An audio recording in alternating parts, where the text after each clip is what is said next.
ಉಡುಪಿಯ ವಿಶೇಷ ದೇವಸ್ಥಾನಗಳ ಪಟ್ಟಿಯಲ್ಲಿ ನಮಗೆ ಕಾಣಸಿಗೋದು ಬಾರಕೂರಿನ ಮಹತೋಬಾರ ಕೋಟೆಕೇರಿ ಶ್ರೀ ಪಂಚಲಿಂಗೇಶ್ವರ ದೇವಸ್ಥಾನ. ಈ ದೇವಸ್ಥಾನದ ಗರ್ಭಗುಡಿಯಲ್ಲಿ 5 ಲಿಂಗಗಳಿವೆ. ಅದೇ ಕಾರಣದಿಂದಾಗಿ ಇದನ್ನು ಪಂಚಲಿಂಗೇಶ್ವರ ದೇವಸ್ಥಾನ ಎಂದು ಕರೀತಾರೆ.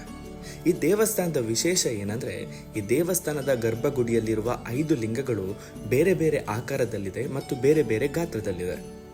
ಇದರ ಇತಿಹಾಸವನ್ನು ಕೆದಕಿದಾಗ 1000 ವರ್ಷಗಳ ಹಿಂದೆ ಈ ಜಾಗವನ್ನು ಆಳ್ತಾ ಇದ್ದ ರಾಜ ಈ ದೇವಸ್ಥಾನವನ್ನು ಜೀರ್ಣೋದ್ಧಾರ ಮಾಡಬೇಕಾದ್ರೆ ಈ ದೇವಸ್ಥಾನದಲ್ಲಿ 5 ಲಿಂಗಗಳನ್ನು ಪ್ರತಿಷ್ಠಾಪಿಸಬೇಕು ಎಂದು ತಿಳಿದು ಬರುತ್ತೆ. ರಾಜ ಕಾಶಿಯಿಂದ 5 ಲಿಂಗವನ್ನು ತರುವಂತೆ ತಿಳಿಸ್ತಾನೆ. ಈ ಮಧ್ಯೆ ಕಾಶಿಯಿಂದ ಬಾರ್ಕೂರಿಗೆ ಲಿಂಗ ಬರೋದಕ್ಕೆ ತುಂಬ ಸಮಯ ಹಿಡಿಯುತ್ತೆ.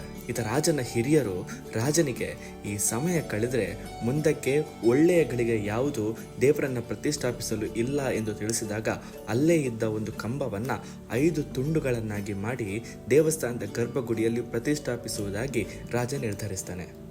ಅದೇ ಕಾರಣಕ್ಕಾಗಿ ಆ 5 ಕಂಬಗಳನ್ನು ಕಡಿದು ಲಿಂಗಗಳನ್ನಾಗಿ ಪರಿವರ್ತಿಸಿದ್ದಕ್ಕಾಗಿ ದೇವಸ್ಥಾನದೊಳಗಿರುವ 5 ಲಿಂಗಗಳು ಬೇರೆ ಬೇರೆ ಆಕಾರ ಮತ್ತು ಬೇರೆ ಬೇರೆ ಗಾತ್ರದಲ್ಲಿದೆ.